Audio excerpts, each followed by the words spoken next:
Hello, hello, and welcome back to the Plant Powered People podcast with your hosts, Tony Okamoto and Michelle Kane. Today, we are thrilled to bring on Felicia Falconer. Felicia is a college student who is actively dating. She shares her hilarious stories, and we're excited to share her story with you today. Yep, for anyone who might be in college and plant-based, this one is for you. So without further ado, let's jump into the show. Welcome, Felicia. Thanks for coming on our show. Thanks for having me.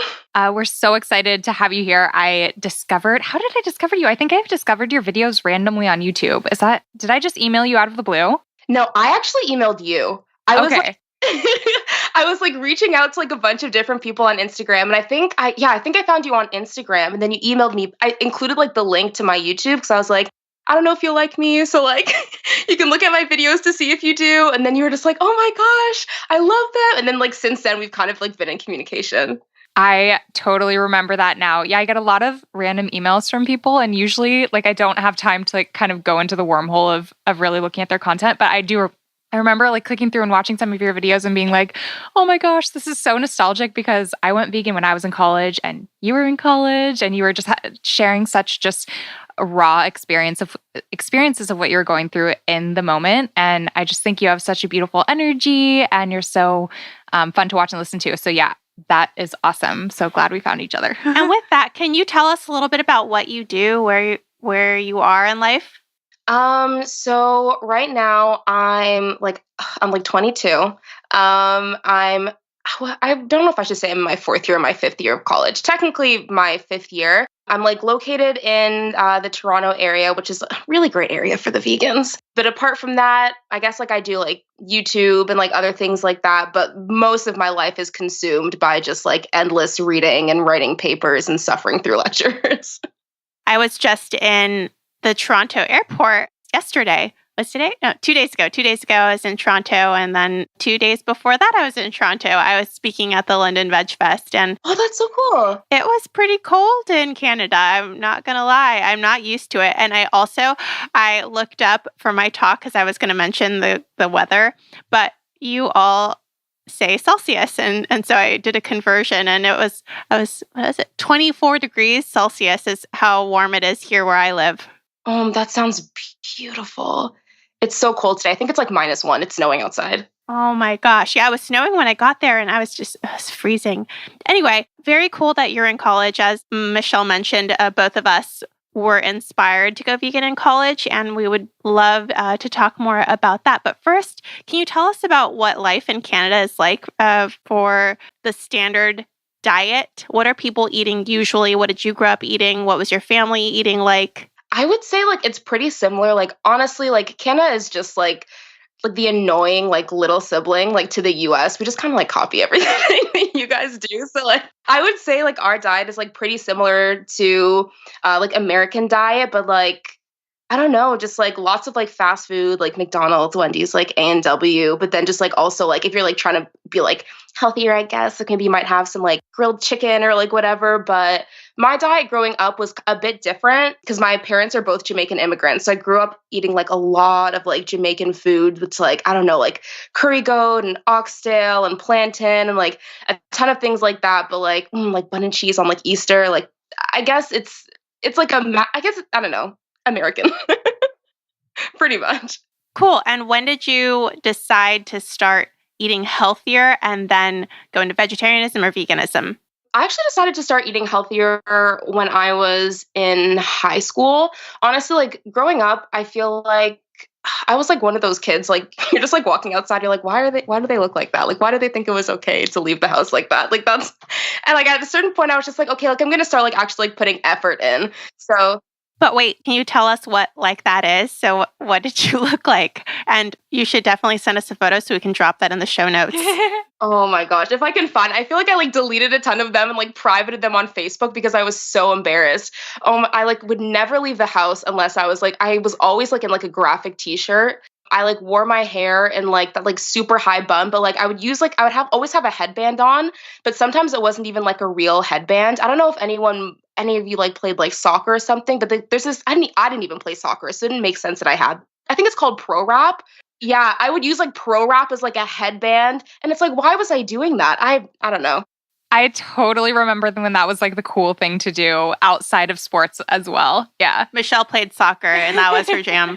Heck yeah. And they came in like every different color. Yeah, it was amazing. I mean, looking back now, I feel like it was disgusting. But like in the moment, I was like, oh, I look great. This is a look. I wish I could see everyone that I meet, like if they could just a 12-year-old photo would just pop up, because I feel like all of us look back and we're like, what were we doing? Like I wore overalls and a backwards black hat every day of 5th grade.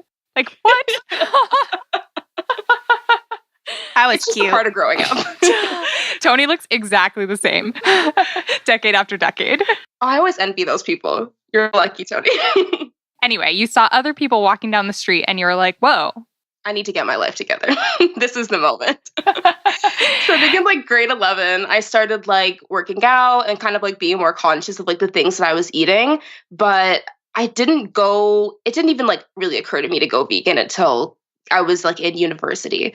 But I started to kind of like eat less chicken nuggets and fries and things like that later on in like high school. So like grade like 11 or 12. Awesome. And then scooting way back to your family growing up, making a bunch of Jamaican food, were you like in the kitchen? Did you help cook? Was that a big part of your identity? How integrated into who you were was that?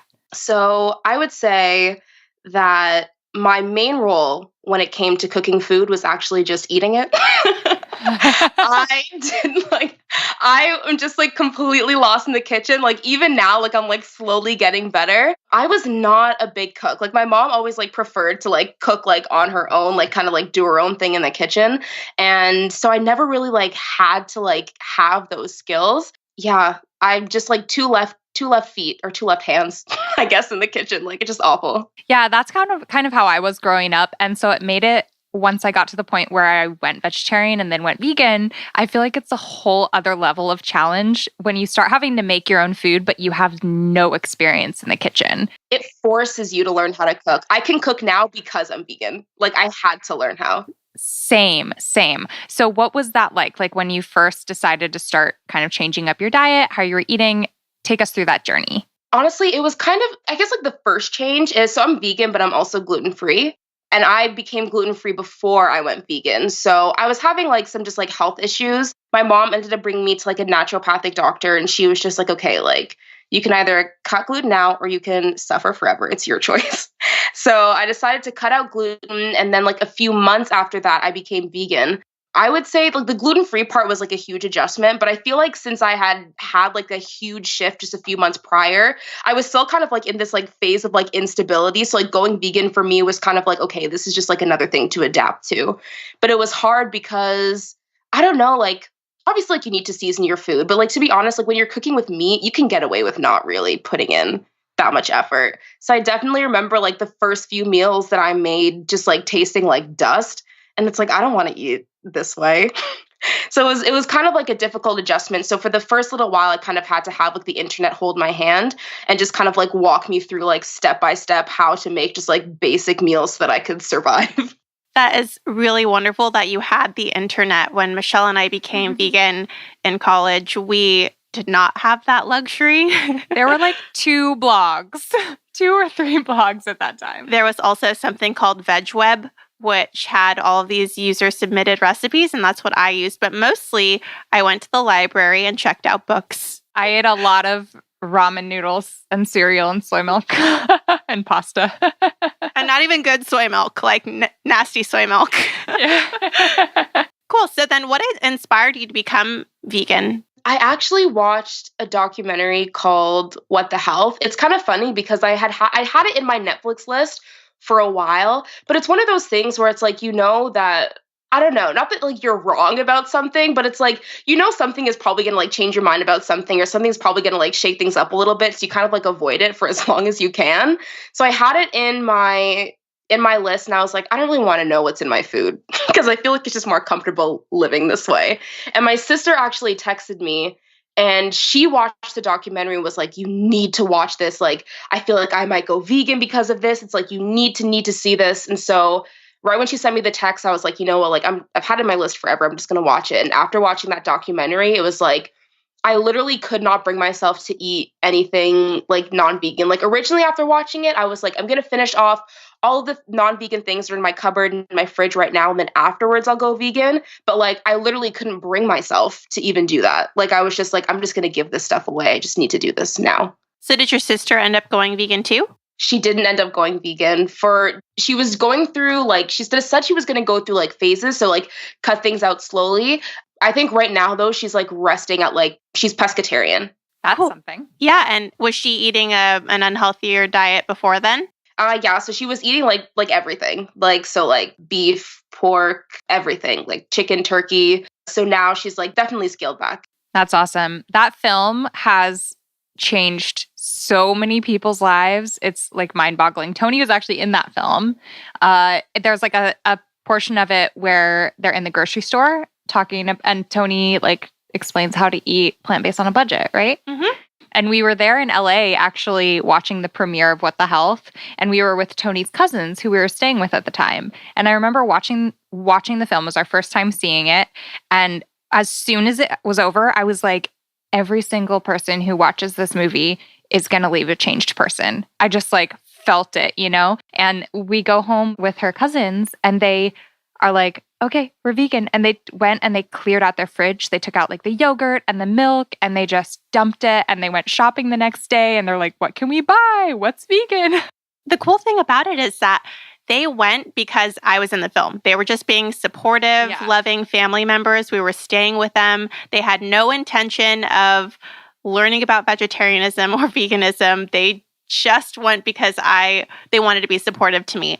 And it was so transformational for their entire lives. They still message me regularly saying, oh, I'm so excited to be vegan. Thanks for introducing this to us. And now they're into animal ethics. It started for specifically health reasons, but my cousin is like, oh, we want to go to Gentle Barn. We want to go to Farm Sanctuary. Aww. It's really sweet.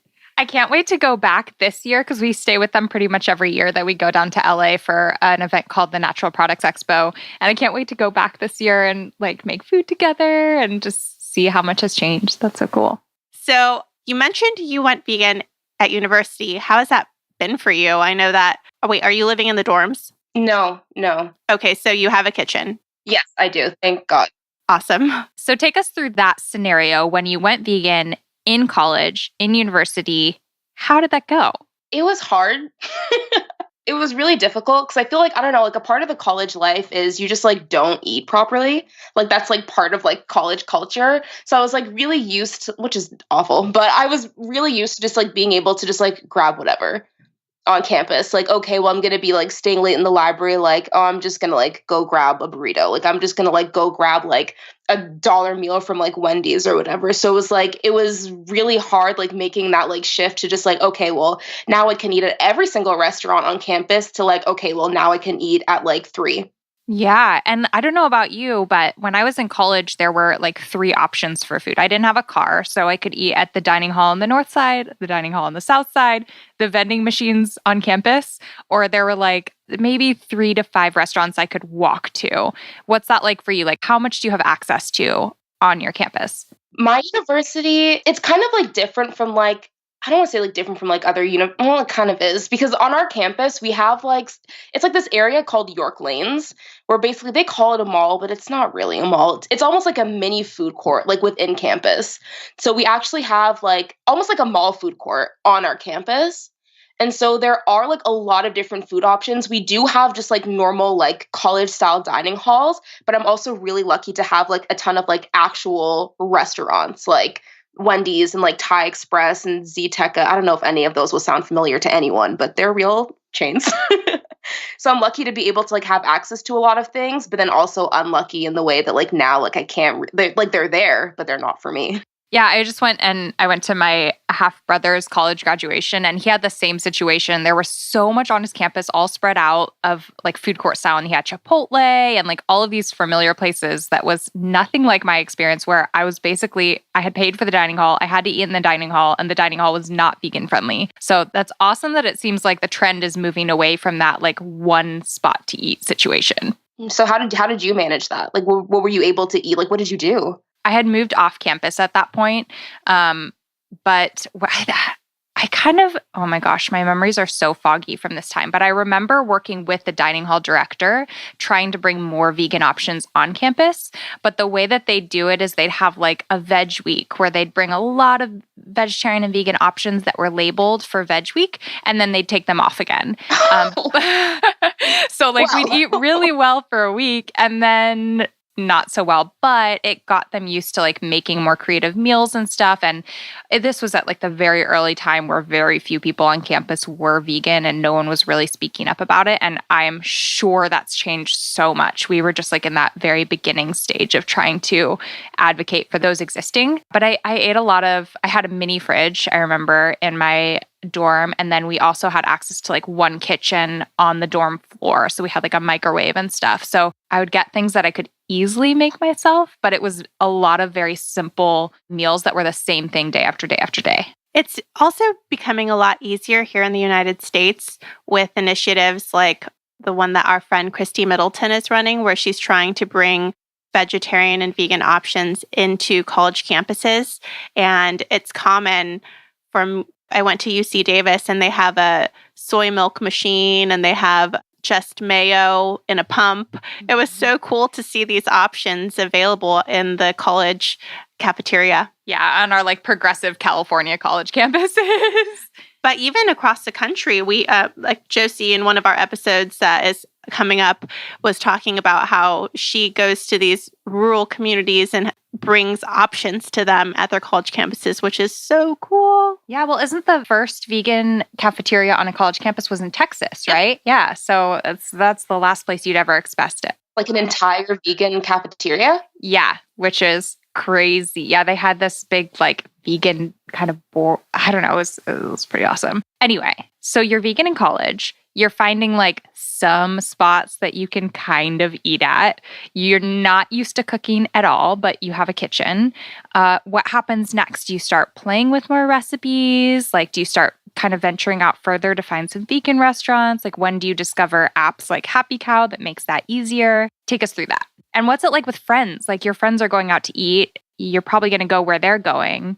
I feel like with the cooking thing, like even now, like I still like rely on like the internet a bit. Like if I want, like I have like my staple things that I'll make for myself. So like, I don't know, like fried rice or like pad thai. I don't want to call it pad thai because it's like my version of pad thai, or like cereal, oatmeal. Like I have like all of my staples of like things that I make. So now like it's like a routine where I'm just like, I don't have to think about what I'm making anymore. It's not like a shock or uncomfortable to make vegan food. It's just like, oh, well, I've been vegan for like a bit over a year now. So like I'm kind of like more into that groove. But if I want to like branch out a bit, like I'll like go on like blogs, like Minimalist Baker is like a really good one that I use just to like find like inspiration of like new things that I can make. But I would say like definitely more of the difficulty does come when I'm going out to eat with my friends, because especially at the beginning, people like don't know a lot about veganism. I think that people think that they know a lot about veganism. Even like myself, before I went vegan, like my idea of vegans is completely different from what it is now. Like, how do people talk about vegans? It's like, okay, like you guys like, are you gonna have lettuce? Like you're just gonna have some kale? It's like, no, I'm eating real food. But people don't like talk about that, like that side of veganism of people just being normal. I feel like vegans are always like kind of like perceived as being these like health freaks who only eat vegetables and who refuse to eat like any fat and like all of those things. And like, sure, there are vegans that are like that, but the majority of vegans were just eating normal food that is also vegan, but people don't see that side, so they don't understand it, I guess.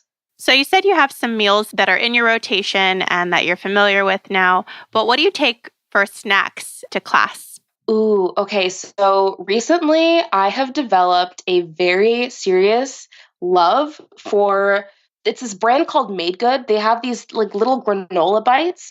I love them. I eat them like candy. Like it's amazing. Also really big on Harvest Snaps. My campus actually recently opened a grocery store, which has absolutely been a lifesaver because I'm able to just like go in, grab a banana. They have a lot of vegan things there too. So they have like little boxes of like chocolate almond milk. So like my go-to snack for class right now has honestly been one banana, a box of chocolate almond milk, and granola bites. And I'll just like go into class and like snack on that.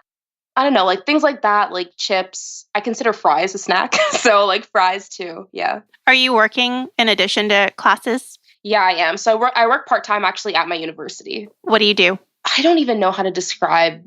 I'm a leadership peer is what my position is called. So basically, my university has a leadership department that basically helps students with like self-development and like becoming more confident in themselves as a leader, developing their skills, recognizing their skills and the potential that like they have like within them. So I work with them to like help with like media, to assist them with like programming and like different content that's rolled out to students.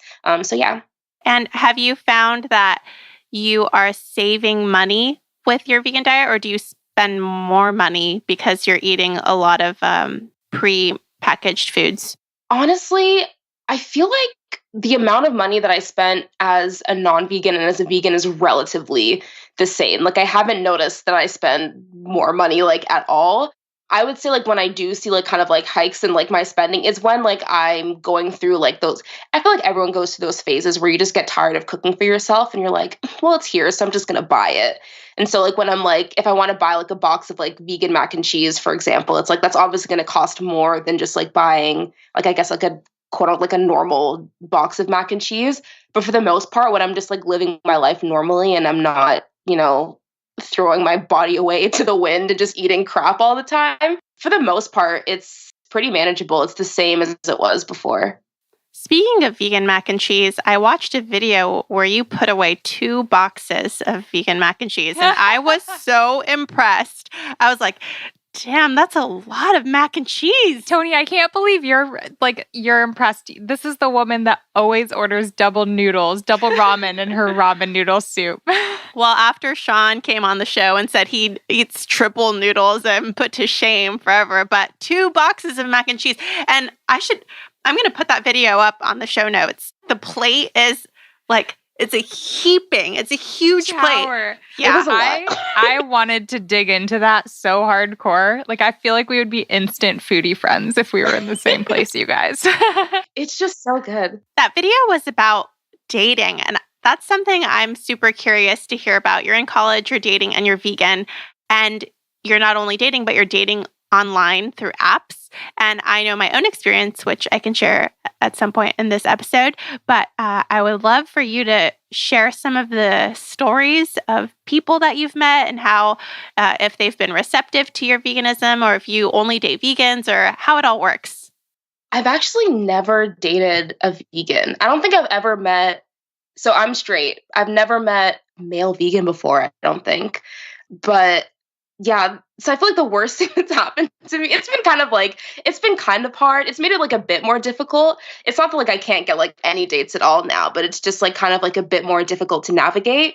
Cause like the typical thing is like, oh, like let's get drinks, let's go to a restaurant. And so it's kind of like, it's weird in that it's just like, well, you're not going to really have any choice or that much choice in where we're going because there's only like specific places in the city that I can eat.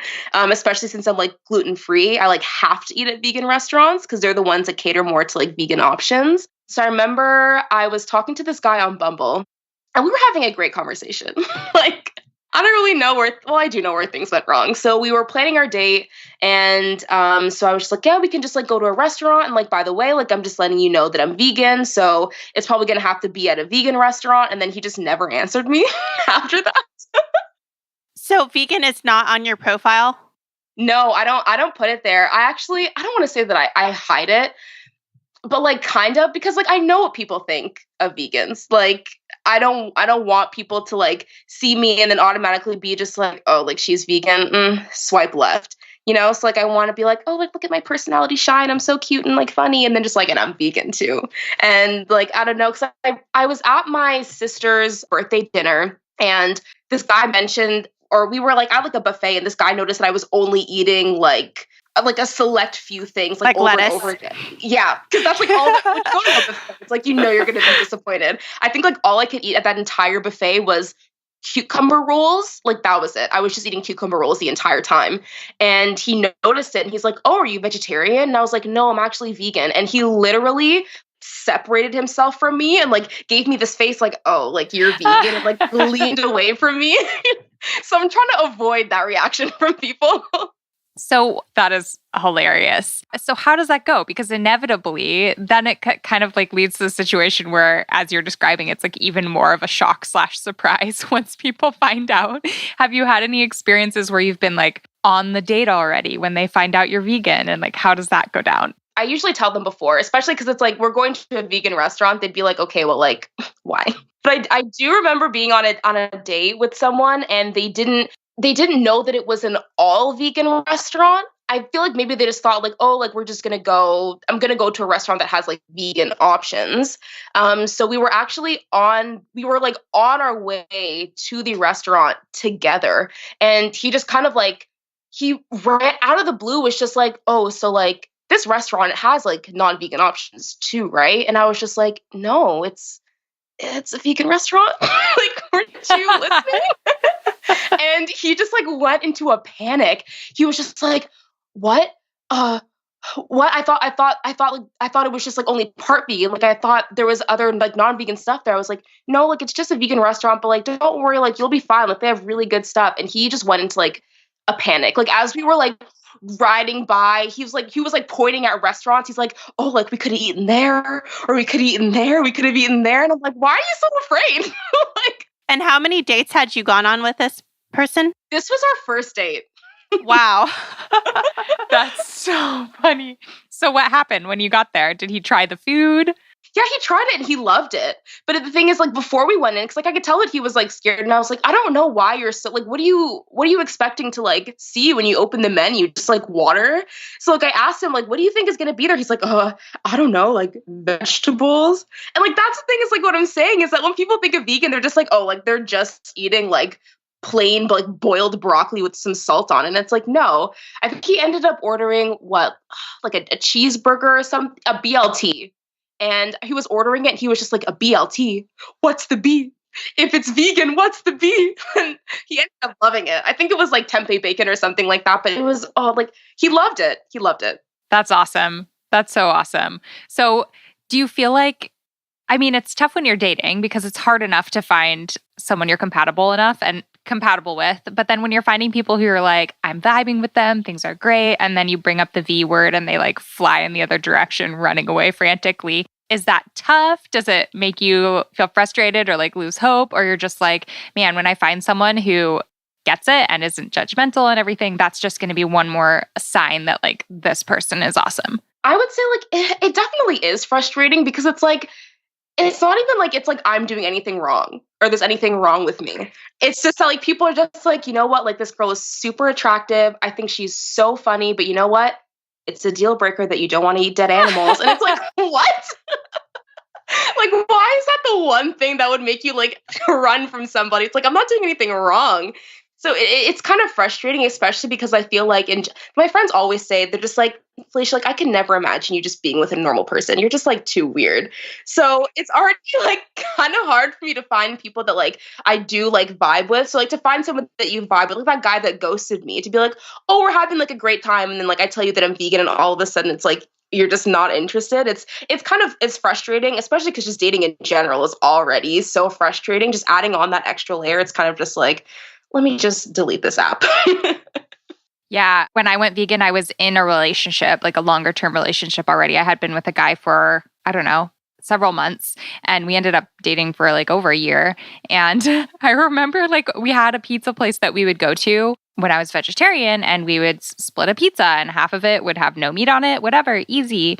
And then when I came back from like summer vacation, and I was like, I'm going vegan. And he was like, what? We won't be able to split a pizza anymore. He was like so distraught over this idea that like my food choices would impact his ease of eating, which it wouldn't at all. Like, I'll just get my half without cheese, you know, like it's okay. It's cool. Like, this doesn't have to impact you at all. But I think it's so interesting how actually frightening it is to people when your personal food choices just enter their bubble. Even if it's not going to like, it won't pierce your bubble. Don't worry. Like, you do you. I know, it's like you can have meat at the next restaurant you go to. Like, it'll be fine.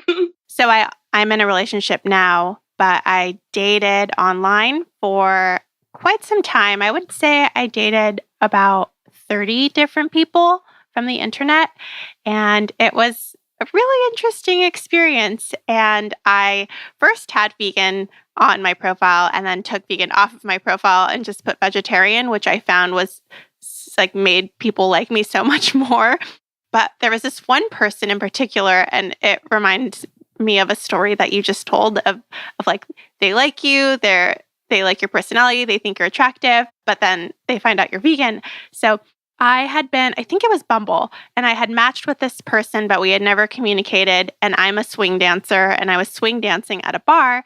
And this person messaged me and was like, I think you're swing dancing at this bar. It says that you're a swing dancer on your profile. And I think that this person is you. Are you wearing a black dress?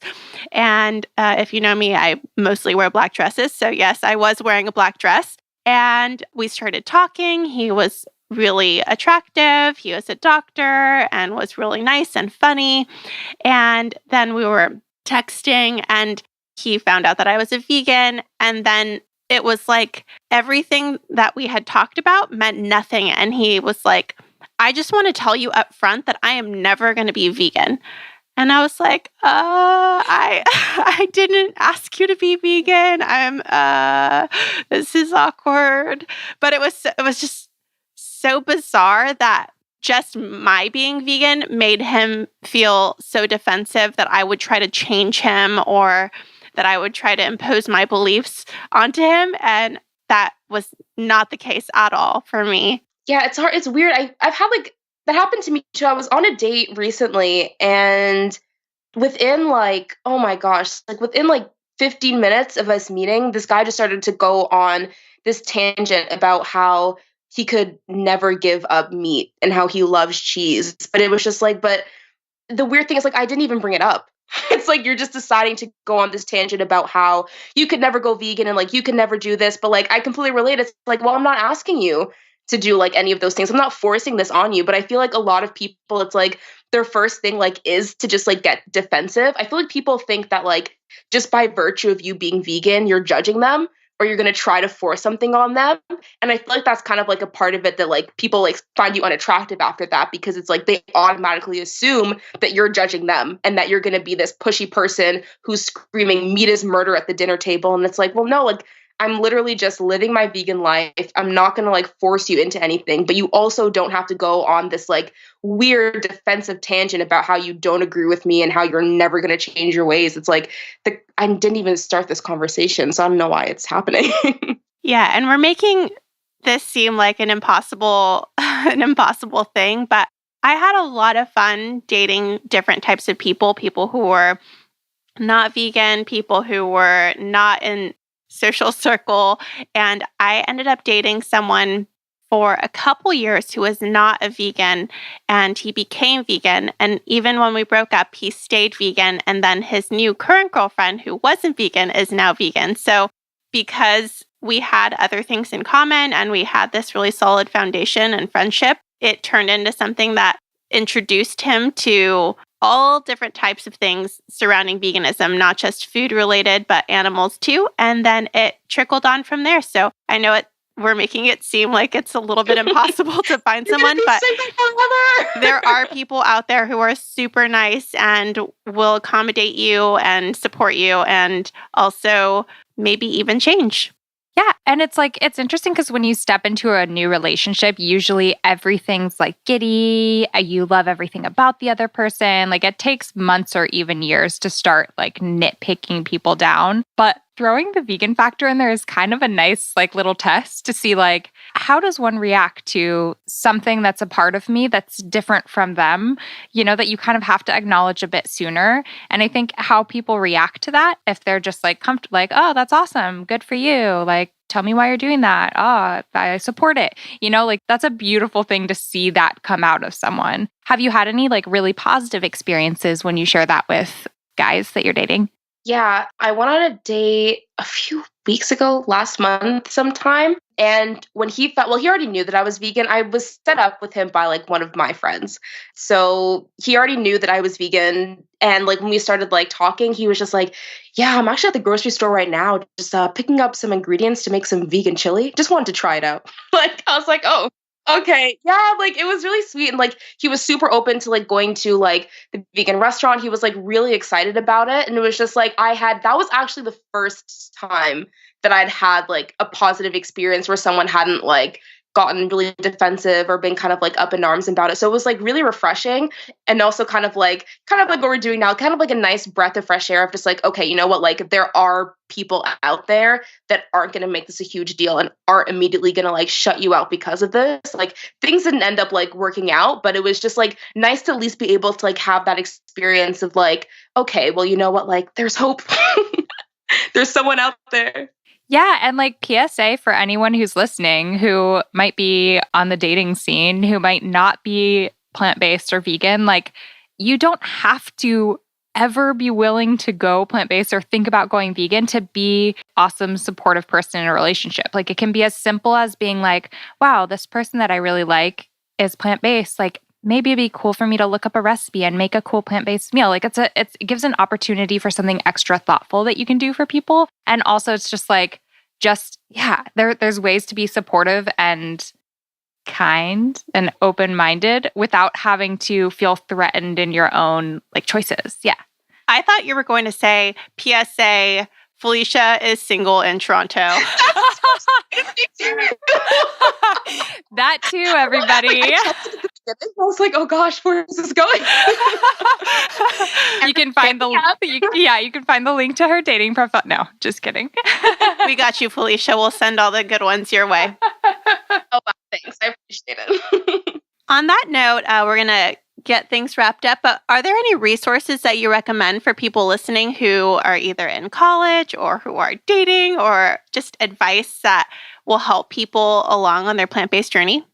I would say just like general advice I would give to people is to just go at your own pace and do what's manageable for you at the time. Like I'm a super big advocate of just like, even if you're just trying to go vegan, if trying to go vegan is as much as you can do like in that moment, then just try to go vegan and like just do as much as like you possibly can. I think that's like absolutely the most important thing. In terms of like resources, I think I mentioned them like earlier on, but like the Minimalist Baker, love the Minimalist Baker. A lot of like really simple recipes.